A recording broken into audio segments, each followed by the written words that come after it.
It was a bright Saturday morning in Denver, Colorado, and the city was slowly waking up to the gentle hum of life.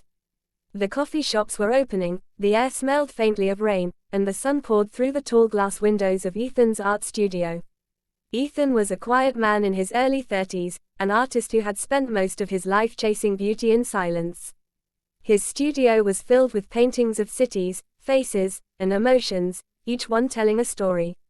He worked there with Maya, his best friend and assistant, who had been helping him organize exhibitions for almost 5 years. That morning, Maya was arranging paintbrushes and checking an email from a gallery that had recently shown interest in Ethan's work. She was focused, but there was a look of concern on her face.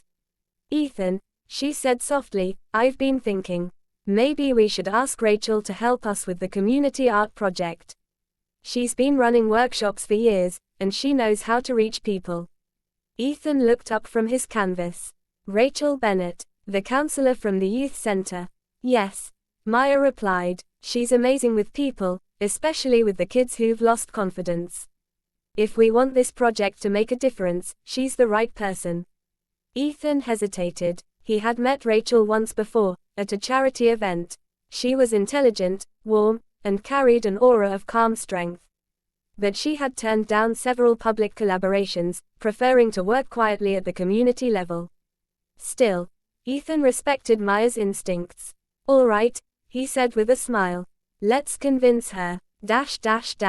Chapter 1: The Visit. Later that afternoon, they both drove to the Aurora Community Center, where Rachel worked.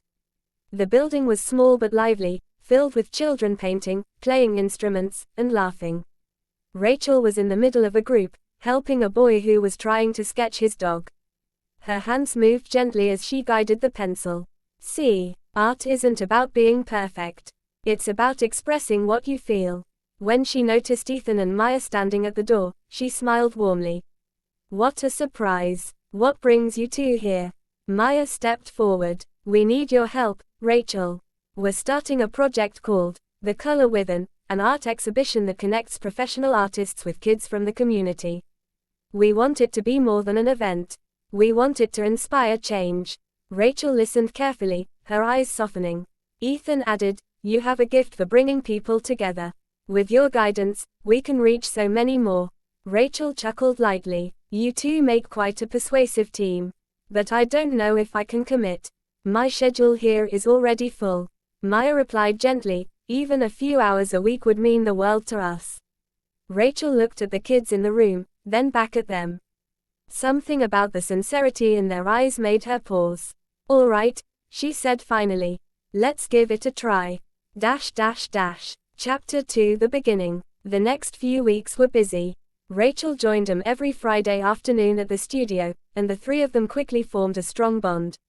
Ethan handled the art direction, Maya managed logistics, and Rachel focused on emotional outreach, teaching young participants to express themselves through color and creativity.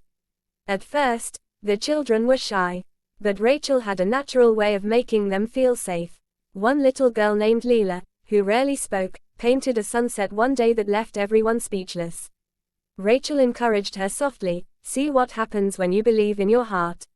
Ethan watched, deeply moved. The collaboration was working even better than he had imagined. Chapter 3: Challenges. As the project grew, challenges appeared. Funding became an issue, and the gallery partnership began to falter. Ethan grew restless. "We can't afford to lose this opportunity," he said one evening as they reviewed budgets. Rachel placed a comforting hand on his shoulder. "You've built something meaningful, Ethan.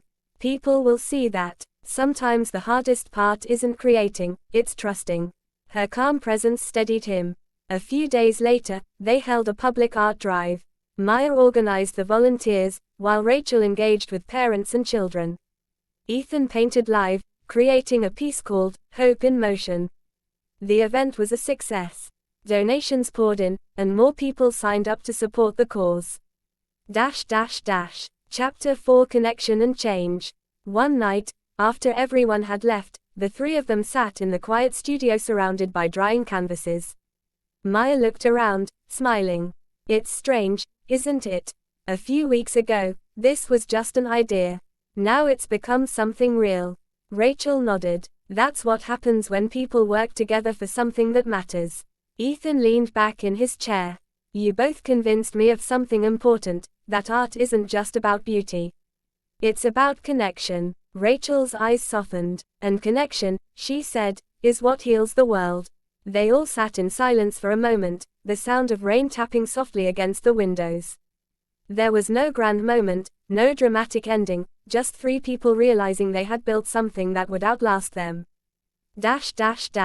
Chapter 5 The Exhibition. Months later, the Color Within exhibition opened to a crowd larger than anyone had expected. The walls were covered with artwork from children and professional artists alike. Reporters, teachers, and families walked through, admiring the stories each painting told. Rachel stood beside Ethan and Maya, her heart full. You see, she said softly, this is what happens when we believe in people. Maya smiled. No, Rachel, this is what happens when we all believe in each other. As the night ended, they watched the children proudly showing their art to the visitors. Leela's painting was the centerpiece, a vivid orange sunset titled, Together We Rise. Ethan turned to Rachel and Maya. We both convinced you to join us, he said with a grin. But in the end, you're the one who convinced us to dream bigger. Rachel laughed. Then I guess we all won. Epilogue. Years later, The Color Within became an annual event across multiple states. Thousands of kids participated, finding confidence and healing through art. Ethan continued painting, Maya managed outreach programs, and Rachel became a national advocate for creative education. Every year, they met on the anniversary of their first project to remember how it all began, with a simple idea, a shared purpose, and the courage to reach out. Because sometimes, all it takes is a few hearts coming together to change the world.